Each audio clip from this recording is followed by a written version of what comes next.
Welcome back to another Total Battle tutorial. Just logged in, and what I'm going to be explaining on this video is the importance of tile placement, like where you place your city on the map. Now, if you're on your own, I highly recommend that you join a clan, and I've done a whole video on the importance of why you should join a clan and why it's good for you to be part of a clan and work with them to build yourself as well as help build the clan. I'm part of a really good clan, not gonna lie. I'm part of the Angels of Death clan, and you know, our territory is huge. We've got massive territory, as you can see. It's dictated by this line here, and you know, I'm not gonna act like I did this all myself. I didn't. You know, big shout out to my leader of my clan, the person who gets everything done and runs the clan, runs it smoothly. You know, that's really important. Now, today's video is about tile placement. Every city, you know, which is your own, you get to choose where you place it. Like my city over here is put right here next to this clan fort. If I click on the clan fort, you get a bit of detail as to what it has.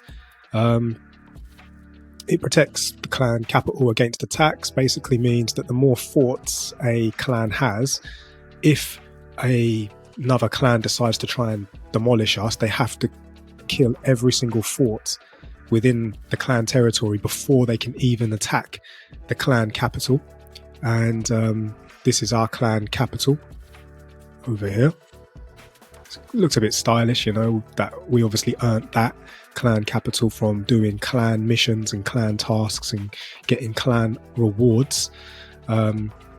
As well as you can see, we've got clan medals here, and you earn these. I could do a whole video on clan medals in a bit, and I will. If you're interested, let me know in the comments. But for now, we're going to talk about the tile placement. Now, on the map, as you can see, it's very detailed. There's a lot of different terrain, and as you can see, if I click on a tile, random, like for example over here in the forests and the woods, if I click on it, it's endless thicket. That's what it's called, dense forest. And placing a city on this tile grants the following bonus: boards and lumber production plus 90%, which basically means if you place your city on that tile, you will get a 90% increase in your city's boards and lumber production. Okay, which is great. If you place the over here, let's say I place it here on this wasteland, dry, endless desert, placing a city on this tile grants the following bonus: none. There is no bonus for placing your city on there. So don't, you know, this person here, whoever this is, they're not a member of our clan. They just happen to be in our clan territory. Yeah, they look like a young player, a new player. Let's have a look quick. Don't want to expose them or, you know, make them feel bad, but they're not getting any benefit from being on that tile, let alone in the wrong clan territory. They're not even supposed to be in our clan territory, really. They should be with their own clan, you know, for their own protection, their own benefit. If you take a look at where I've placed my city, for example, as you can see, I've placed it here on the Rocky Mountains. Now, if I click on a Rocky Mountain tile, you see it's mountain forest, tall wooded mountains. Placing a city on this tile grants the following bonus: health and strength for fortifications, 70%. Iron and steel production, plus 20%. That's not a bad shout. You know, it's increasing the strength of your fortifications, which is basically your city's shields and walls. And you also get 20% on iron and stuff. But that's just that one tile. Now, just so you know, not all tiles are the same. Like that one there, if I click to the one next to it on the right, it's different. Placing a city on this tile grants iron and steel production 40%, health and strength for fortifications 50%. So as you can see, it's changed. There's a 20% decrease in the strength of the fortification, but a 20% increase in the iron and steel production. Now that was just next door neighbor tile. Now this is why it's really important to really take a look at what tile you want to place your city on. Like, I know that I personally enjoy having extra fortification defense, right? The tile that I'm on, it does provide that. I think it's at 90%. If I click on my city real quick, enter the city, I'll try and get the exact bonus from what my city gets. So if I click on statistics, yeah, look, world map bonus right there. Health and strength of my fortifications 80%, iron and steel production plus 10%. That's good enough for me, because what my city walls, for example, if I click on my city walls, that's what's protecting me from my enemy attacks, basically. So what it means is that if they were to attack me and I was on the tile that had no bonuses, no benefits of being on it, it would be weaker. But because I've got an 80% increase, as you can see, whatever strength my city wall is at, add another 80% to that, and happy days, it's extra strong. There is a tile on the map that actually grants 90% fortification defenses. I think it's somewhere in the swamps. No, it's not that one, but as you can see, swampy forest, you can see all the benefits of being in there. You can have 30% on food, 10% on stone, 20% on health and strength and boards. So you can see why that's important. Now, another thing that I did mention in a previous video, but I'm gonna highlight in this video, is why it's important. After you've chosen your tile, try and get it as close to a clan fort as possible. The reason for that is because when you're doing like the Clash of Thrones, for example, big tournament where people fight, that's why you're building your army, that's why you're building your city, that's why you're in the game. It's total battle, you're out to battle. And when you do attack another city, you know, you get huge bonuses from winning the attack. You get what you need to grow your city, which is like conquest points. You get to steal their gold, not their personal gold, but their gold ingots, which is something different. I highlighted that in another video, which you then take. And if they've got food, if they've got wood, if they've got iron, you steal all that. If they've got silver, you steal all that. And that's one of the benefits of attacking another player. And obviously it's not good for them. However, if they've done their due diligence and they've doing what I'm teaching you right now, which is build up their city, develop their fighting troops, develop their army, develop their captains, and, you know, increase their advantage basically, and place their city on a tile like mine, it's going to be harder to attack them. It's going to be harder to defeat them.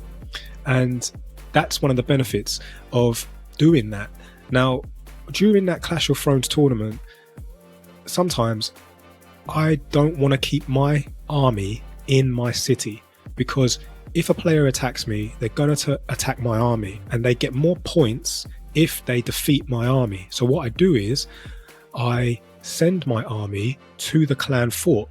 But if the city was miles away, and we're talking like not miles, but if it was further away from the clan fort, it takes a while for the army to get there. So let's imagine we're playing Clash of Thrones right now. Let's imagine that I don't have a shield bubble and I want to protect my troops. The first thing I do when it lets me is get all of my, so I'm going to change my captains for a second just so you can see the example of what captains I'd have. I'd probably have A-Day, I'd probably have Cleopatra, and I'd probably have Dustan, because yeah, so I'd have these captains, right? What I would do is I'd click on my clan fort and I'd go army, I'd go reinforcements, and I would select all. So I'd click select all. That highlights all the captains plus my hero plus my dragon plus my mercenaries and all of my army, and I would start march, and it would send them, as you can see now, over to the clan fort. Now I'm going to speed them up just so they get there a bit quicker.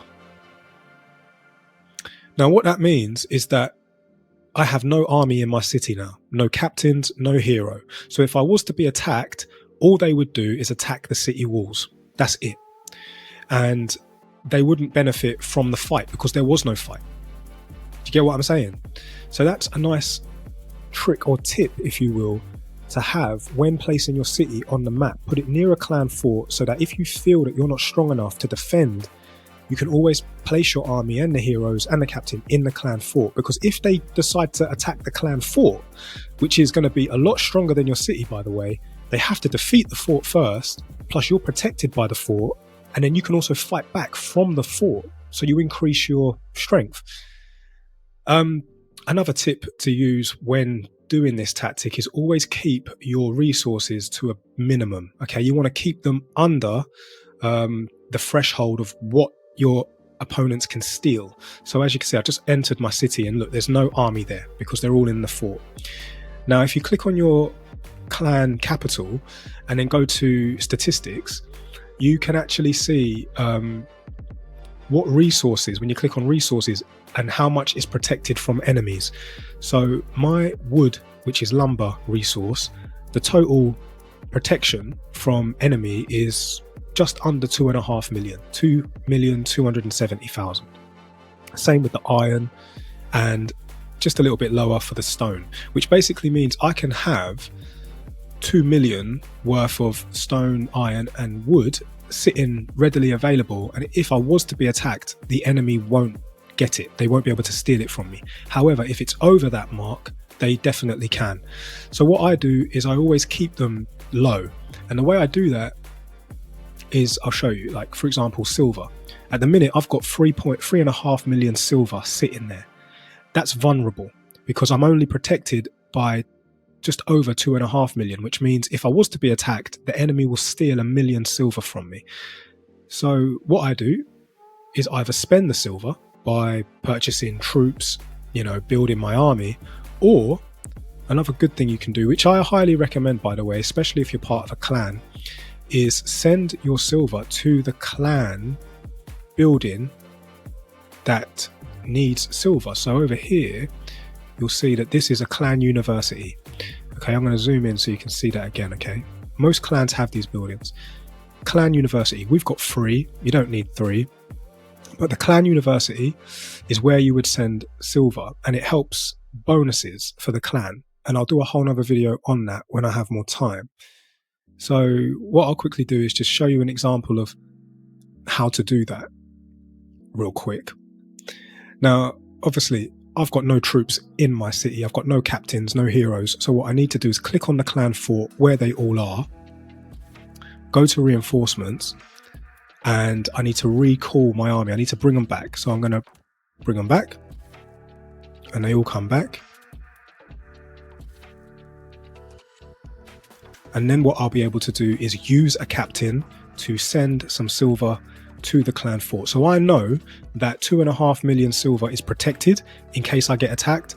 I'm currently got 3.5 million sitting there, so I know I've got to get rid of 1 million just so that I don't let my enemy take my silver, really. So if I click on clan university and then click caravan, you can pick any captain you want. It doesn't matter which captain you choose, because at the end of the day, it doesn't matter who the captain is. And all I'm going to make sure is that I send enough silver so that it's under the threshold of what can be stolen. So I'll send A-Day, I don't mind. Start march, and then she'll start marching the caravan. Now, it's going to take about 7 minutes for that to get there. I will speed it up. But as you can see now, on the top there, I only have 2 million silver readily available, which means if I do get attacked, they're not getting no silver from me. I'm going to speed that up so the caravan speeds up. And as you can see, the caravan now is on its way to the clan building, and that also is good for the clan because I'm, you know, helping contribute to the development of the clan. If everybody in the clan sends some resources to the clan buildings, you will see that the clan develops quite quickly, and it's very important that everybody plays their part and does their bit in that regard. Well, I hope that helps you understand the importance of tile placement in Total Battle, and why another trick of placing it near a fort is important, and also keeping your resources under the threshold of being stolen. Anyway, I hope you enjoyed the video, and thank you so much for watching. Obviously, help me, click the like, hit the subscribe button. Look forward to more tutorials, and if there's anything you can think about that's going to benefit you, please put it in the comments and I'll do a video about it. So